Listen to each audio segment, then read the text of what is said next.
अस्सलाम वालेकुम friends, welcome back to Top Smarties drama serial दाव। आखिरकार आसिम और नेहा का वलीमे का फंक्शन भी हो गया और ऐसे में लाइफ रूटीन ट्रैक पर आ चुकी है। तो अलमास बेगम चाहती हैं कि दोनों को जल्द अज जल्द बिजी कर दूं, क्योंकि वो कान लगाए कमरे से इनकी बातें सुन चुकी है। आसिम अपनी बेगम को हनीमून के बारे में कह रहा था, मैं जानता हूँ तुम्हें नॉर्दर्न एरियाज बहुत पसंद हैं, मैं भी वहाँ पर जाना चाहता हूँ, तो हम लोग हनीमून के लिए नॉर्दर्न एरियाज ही जाएंगे। नेहा तो बहुत खुश हो गई, लेकिन इतने में अलमास बेगम की एंट्री इनके कमरे में होती है और वो कहने लगी, आसिम शादी के फंक्शन तो गुजर गए, अब टाइम वेस्ट नहीं करना, जानते हो ना नई नई जॉब है, अब तुम्हें ऑफिस जाना है, पहले ही बहुत खर्च हो चुका है। तो आसिम भी माँ को इनकार नहीं कर पाया और अब वो नेहा को मुखातिब करते हुए कहने लगी, और तुम्हें मेरे साथ पॉलर में जाना है, तुम कहती थी ना कि तुम्हें पॉलर का काम आता है, तो क्यों ना तुम पॉलर को ज्वाइन कर लो। नेहा भी चुप कर गई और ऐसे में अलमास बेगम हुक्म सुनाते हुए यहाँ से चली गई। तो उनके जाने के बाद नेहा आसिम से कहने लगी, आपका तो हनीमून का प्लान था ना, तो अपनी अम्मी से बात क्यों नहीं की आपने। लेकिन आसिम कभी भी अपनी अम्मी के आगे बहस नहीं किया करता, इसलिए आज भी नहीं की। अगले ही दिन वो ऑफिस जाता है और वहाँ पर उसने अपनी छुट्टियों के लिए अप्लाई भी किया, तो उसे सैलरी के साथ ही छुट्टियाँ भी मिल गई। खुशी खुशी घर आया और माँ से कहने लगा, मम्मा देखिए 1 महीने का ऑफ मिला है विद सैलरी। अब माँ तो बहुत खुश हो गई।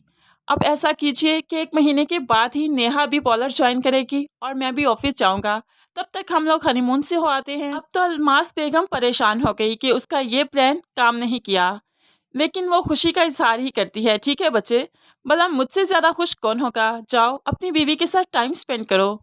ऐसे में दोनों ही खुशी खुशी अपनी पैकिंग करते हैं और जाने के लिए तैयार हैं।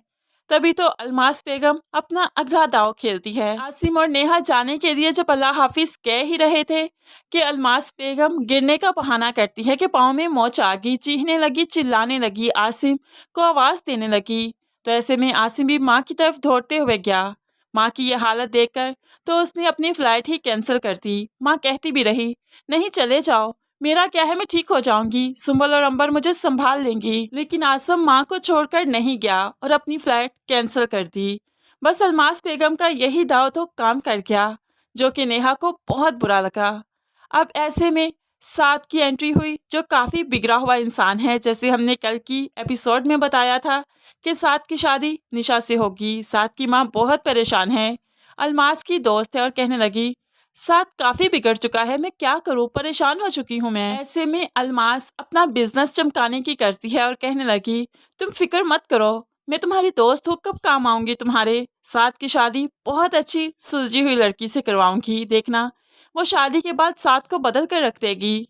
ऐसे ही अब निशा का रिश्ता अलमास करवाएगी साथ के साथ, जो साथ को तो नहीं सुधार पाएगी, लेकिन साथ के जुल्म सहते सहते अपनी जान से जरूर जाएगी। तो तब आलियान अलमास की फैमिली से बदला लेने पर उतर आएगा, तभी तो वो सुंबल से शादी करेगा, क्योंकि वो रिदा को पसंद करता है और सुंबल से शादी सिर्फ बदले की आड़ में करेगा। तभी तो अलमास बेगम के बुरे दिन शुरू होंगे, जब उसकी औलाद उसके लिए आजमाइश बनेगी।